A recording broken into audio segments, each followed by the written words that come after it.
রক্তক্ষরণের একটা ইতিহাস, দুটো ঘটনা আমি বলি। এই যে দেখেন,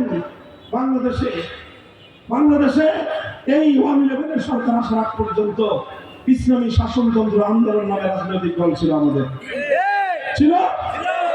এই শাসনতন্ত্র আন্দোলন বাংলাদেশের শীর্ষ সকল ওলামায়ে কেরাম মিলে গঠন করেছিলেন।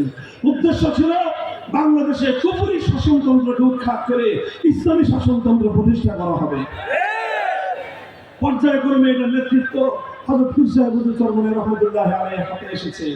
ওনারা যখন এটা নিবন্ধনের জন্য তাদের কাছে আবেদন করলেন, নির্বাচন কমিশন বলল বাংলাদেশের কুফরি সংবিধানের অধীনে ইসলামী শাসনতন্ত্র চলতে পারে না, কাজেই আপনারা ইসলামী শাসনতন্ত্র নামে অনুমোদন পাবেন না। এটা ইতিহাস, এটা চোখের অশ্রুর ইতিহাস নয়, বুকে রক্ত পড়ার ইতিহাস। পর্যন্ত বাধ্য হয়ে ইসলামী শব্দ রেখে শাসনতন্ত্র শব্দ বাদ দিয়ে ওনাদেরকে নিবন্ধন দিতে হয়েছে। এটা আমাদের জন্য করুণ এক ইতিহাস। এই বাংলাদেশে শিরকের সামনে তাওহীদকে পদদলিত করবার এক ইতিহাস, কুফরের সামনে ইসলামকে বলি দেওয়ার এক ইতিহাস। আরো মর্মান্তিক আরেকটা ইতিহাস আছে, বুঝেন, শুধু শব্দ নয়। বাংলাদেশ জামায়াতে ইসলামী নামে একটা দল আছে, তাদের সঙ্গে আমাদের ওলামায়ে কেরামের অনেক মতবিরোধ আছে। সেই মতবিরোধের জায়গাগুলো একটা ভিন্ন জায়গা, কিন্তু একটা জায়গা আমরা সকলে একমত, সেটা হলো আল্লাহর জমিনে আমরা আল্লাহর হুকুমত চাই। আমরা আল্লাহর জমিনে ইসলামের হুকুমত চাই।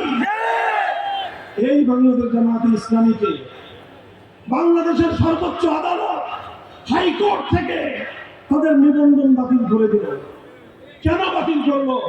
৭১ সালের তাদের বিতর্কিত ভূমিকার কারণে না, ৭১-এর মুক্তিযুদ্ধের ভূমিকার কারণে নয়। তাহলে কেন? আম্বিয়া কেরামকে মাসুম মানে না, সাহাবায়ে কেরামকে মেয়ারে হক নিয়ে তাদের আলোচনা আছে, এই কারণে না, এই সকল কারণে নয়। বাংলাদেশ জামায়াতে ইসলামীর নিবন্ধন বাতিল ঘোষণা করেছিল হাইকোর্ট শুধু এই কারণে যে তাদের সংবিধানে আল্লাহর সার্বভৌম ক্ষমতার কথা বলা হয়েছে, তাদের সংবিধানে তাওহীদের কথা আছে।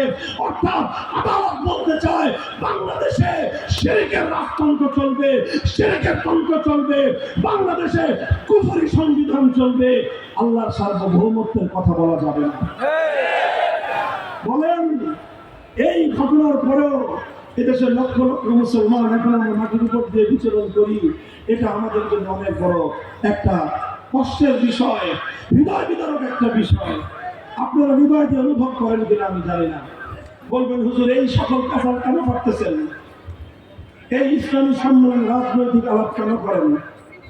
আমি দেখেন, আমি সেই ইসলামকে বিশ্বাস করি যে ইসলাম মুকাম্মাল নিজামে হায়াত, যে ইসলাম কমপ্লিট কোড অফ লাইফ, যে ইসলাম রাজনীতি এবং রাষ্ট্র ছাড়া পূর্ণাঙ্গ হতে পারে না। কাজেই রাজনীতির আলাপ আমাদের কথায় আসবেই। রাষ্ট্র ব্যবস্থায় কুফরি সংবিধানের বিরুদ্ধে আমাদের বলতেই হবে, বলতেই থাকবো। আমরা আল্লাহর জমিনে আল্লাহর খেলাফত কায়েম করবো, শাহাদাতের রক্ত দিব।